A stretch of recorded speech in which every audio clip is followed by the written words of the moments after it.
यह कहानी है 1945 की विलायती वास में देवीचंद जी के पड़ोस में रहने वाले की, जिन्होंने एक बार किसी से कर्जा लिया था, परंतु कर्ज ना चुकाने के कारण उनके घर कोर्ट के अधिकारी आ पहुंचे और उन्होंने जबरन घर खाली करने के लिए प्रक्रिया शुरू की। घर पर उस वक्त सिर्फ उनकी पत्नी और बच्चे थे। अधिकारियों ने उन्हें घर खाली करने के लिए कहा क्योंकि जी की संपत्ति को जब्त करने का आदेश था।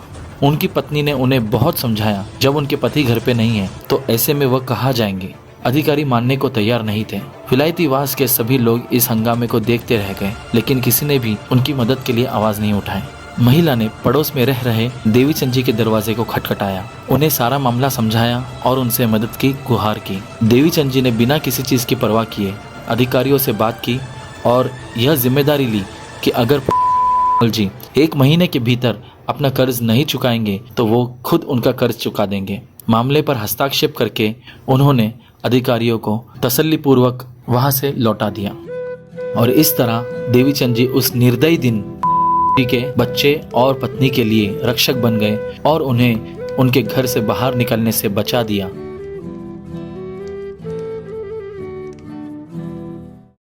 साल 1956 की बात है। मुंबई में दंगे हो रहे थे और दंगाइयों द्वारा लोगों की दुकानों को लूटा और जलाया जा रहा था।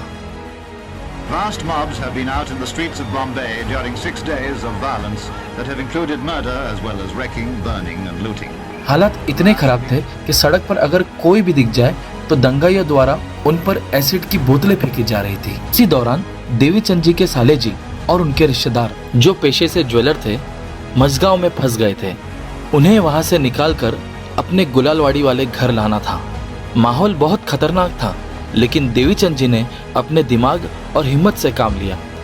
वह किसी तरह अपनी जान पर खेलकर बाईकला पुलिस स्टेशन पहुंचे।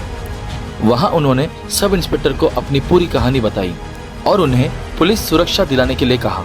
पुलिस की वैन में वह मझगांव पहुंचे और अपने रिश्तेदार को बचाकर वापस लाए।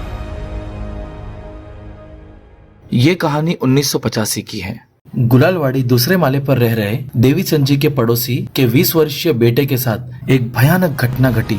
हादसाजनक उसका दूसरे माले से गिरना हुआ और वह गिरकर सीधा जामली मोहल्ले की बगल की इमारत के कूड़े के गड्ढे में जा गिरा। वह कूड़े के ढेर में बुरी तरह फंसा हुआ था और खुद को निकाल नहीं पा रहा था। इमारत के सभी किराएदार उसकी मदद करना चाहते थे, लेकिन इतने गहरे कूड़े के गड्ढे में उतरने की किसी की हिम्मत नहीं थी। बचाव दल को आने में अभी देर थी और सभी उस बालक की जान को लेकर चिंतित थे। देवीचंद जी तभी लंच के लिए घर लौटे थे। उन्होंने स्थिति देखी, उसका विश्लेषण किया और फिर 15-18 फुट गहरे गड्ढे में पहली मंजिल से कूद पड़े।